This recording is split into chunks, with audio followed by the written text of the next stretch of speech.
તો જય માતાજી મિત્રો, આજે આપણે વિડીયો બનાવીએ 20 દાડાનું ચેલેન્જ લેવું कि मेरी डेली वीडियो आएगी, डेली में वीडियो बनाऊंगा અને 20 દાડાનું ચેલેન્જ લેવું 20 દાડા में यूट्यूब ઉપર 1000 સબસ્ક્રાઈબર कर पाता है या नहीं।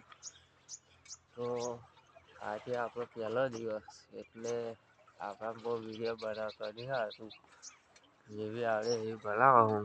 આ જો આ મોટું ટાવર ઊભું કરાય અત્યારે, અને આપણે રોડ ઉપર હતા અને આ નેરમાં પાણી છે, એટલે આપણે 20 દાડા ચેલેન્જ જોઈએ છે। 20 દાડા ચેનલ મોનિટાઈઝ હોતા है कि नहीं। અત્યારે શિયાળાનો દાડો છે અને ઠંડી એવી લાગે, હવા મૂકી આવું ચા જોવે ગરમ અને તાપવાનું અને સ્વેટર એવું જોવે અત્યારે તો શિયાળામાં। એટલે જો તમે દાડો પર નીકળી ગયો હે, આ આપણું બાઈક